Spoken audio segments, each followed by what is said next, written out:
আউযুবিল্লাহি মিনাশ শাইতানির রাজিম বিসমিল্লাহির রহমানির রহিম। সম্মানিত দর্শক শ্রোতা, আসসালামু আলাইকুম। আশা করি আল্লাহর ইচ্ছায় আপনারা সবাই ভালো আছেন। আলহামদুলিল্লাহ, আমিও ভালো আছি। আজ আমি আপনাদের সামনে একটা অত্যন্ত মূল্যবান এবং গুরুত্বপূর্ণ আলোচনা নিয়ে উপস্থিত হয়েছি। আমি মোহাম্মদ জুয়েল মোল্লা। আমার ইউটিউব চ্যানেলের পক্ষ থেকে আপনাদের সবাইকে জানাই আন্তরিক শুভেচ্ছা, অভিনন্দন।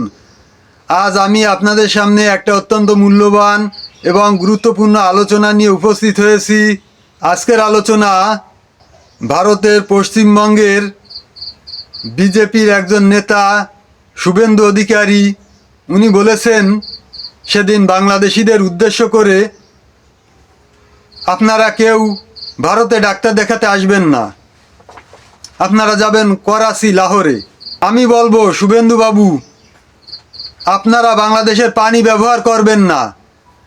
আপনাদের কথায় কথায় আপনারা হুমকি দেন, ভারত থেকে কোনো পণ্য পাঠাবেন না, ভারতে থেকে পেঁয়াজ না পাঠালে পেঁয়াজের কেজি 500, 5,000, 5 লাখ টাকা হতো, এই ধরনের খোঁটা দেন।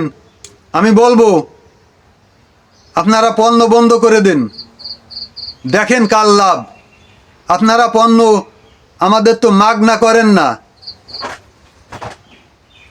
আপনাদের পণ্য আমরা মাগনা করি না।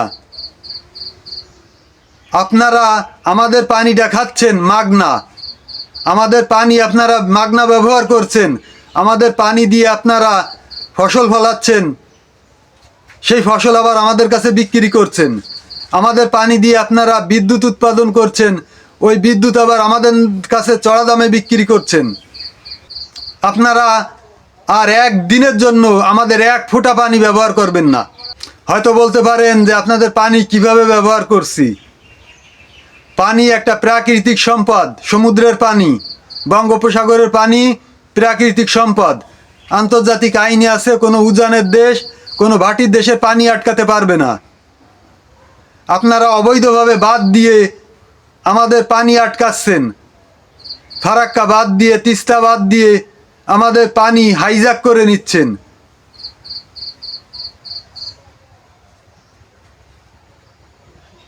আমাদের যে পানিটা আপনারা হাইজ্যাক করে নিচ্ছেন বাদ দিয়ে, ওই পানিটা আমাদের পানি, সৃষ্টিকর্তার তরফ থেকে ওই পানিটা আমাদের জন্য বরাদ্দ ছিল, কিন্তু আপনারা ওটা মাঝপথে বাদ দিয়ে হাইজ্যাক করে নিচ্ছেন।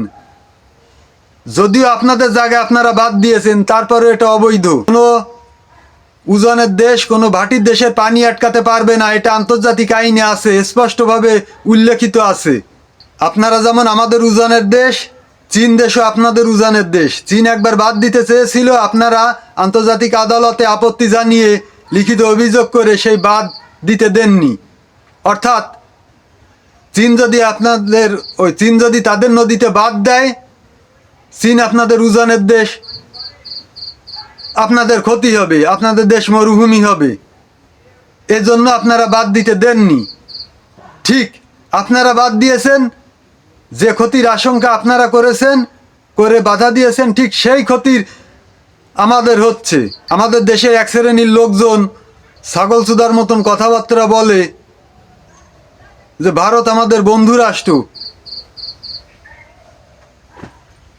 আপনারা কিসের বন্ধু রাষ্ট্র? স্বাধীনে সাহায্য করেছেন, স্বাধীনে সাহায্য করে বাংলাদেশের আরও ক্ষতি হয়েছে, আপনারা লাভবান হয়েছেন। বাংলাদেশ পাকিস্তানের সময় খোঁজ নিয়ে দেখেন দুর্নীতিতে কত ছিল, এখন কত স্থানে আছে। পাকিস্তানের সময় বাংলাদেশে খুনের রাজনীতি চলতো না, এরকম গুম খুন হতো না, এত মারামারি কাটাকাটি হতো না, এখন যেমন হচ্ছে। পাকিস্তানের সময় বাংলাদেশে এত দুর্নীতি হতো না, এখন যেমন হচ্ছে। অর্থ পাচার হতো না, এখন যতটা হচ্ছে। আপনারা স্বাধীনতায় সাহায্য করেছেন, আপনাদের বৃহত্তর স্বার্থ ছিল তাই সাহায্য করেছেন। আপনাদের দেশের দুই ধারে পাকিস্তান ছিল, আপনারা খুব অস্বস্তিতে ছিলেন। এতদিন যদি আমাদের এই দেশ স্বাধীন না হতো, আপনাদের 7 সিস্টার থাকতো না, ভারত ভেঙে টুকরো টুকরো হয়ে যেত। আপনারাই লাভবান হয়েছেন। আর আমাদেরকে খোঁটা দেন, ভারতে বাংলাদেশে পণ্য পাঠাবো না, বাংলাদেশের কোনো মানুষ যেন ডাক্তার দেখাতে না আসে ইন্ডিয়ায়। আসলে আপনাদের দোষ দেব কি? আমাদের দেশে কিছু দুষ্কৃতী ডাক্তার আছে, তারা ভালোভাবে রুগী দেখে না, চিকিৎসা করে না, খুব তাড়াহুড়ো করে রুগী দেখে। একটা রুগীর কাছ থেকে তার রোগের লক্ষণগুলো খুব ভালোভাবে শোনে না, কোম্পানির কাছ থেকে ঘুষ নিয়ে ওষুধ লেখে। আসলে যে বাংলাদেশের ডাক্তাররা যে অদক্ষ তা নয়, বাংলাদেশের একজন এফআরসিএস ডাক্তারও লন্ডন থেকে পাশ করে এসেছে, ভারতের একজন এফআরসিএস ডাক্তারও লন্ডন থেকে পাশ করে এসেছে। তারপরেও বাংলাদেশের চিকিৎসা খারাপ হচ্ছে কেন? রিপোর্টটা খারাপ হয়, এজন্য পরীক্ষা নিরীক্ষা ব্যবস্থাটা ভালো হয় না ভারতের মতন। ভারতের রিপোর্টটা সঠিক দিচ্ছে, এজন্য চিকিৎসা ভালো হচ্ছে, আর বাংলাদেশের রিপোর্টটা ভুল হচ্ছে অনেক ক্ষেত্রে, এজন্য চিকিৎসা ভুল হয়ে যাচ্ছে, যার জন্য আমাদের দেশের রুগীরা ভারতে যায়। আপনারা যদি মানুষ হতেন, মানবিক দিক দিয়ে যদি ফ্রেশ হতেন, তাহলে তো নিজেদের ধন্য মনে করতেন যে পাশের একটা রাষ্ট্রের থেকে অনেক লোক এসে আমাদের এখান থেকে চিকিৎসা নিয়ে যাচ্ছে। খোঁটা দিতেন না এইভাবে। আর আমাদের এই যে চিকিৎসা সেবা নিতে যাই ঠিকই, কিন্তু আমরা মাগনা করি না। আপনাদের পণ্য আমরা মাগনা করি না। আমাদের পানি আপনারা মাগনা ব্যবহার করছেন। আপনারা এই ওয়ার্ল্ডের ভিতর আমাদের সব থেকে বড় শত্রু। আপনারা শুকনোর মৌসুমে পানি আটকায় রেখে তিস্তা অববাহিকায় হাজার হাজার একর জমির ফসল নষ্ট করে দিচ্ছেন। পানির অভাবে ফসল পুড়ে নষ্ট হয়ে যাচ্ছে।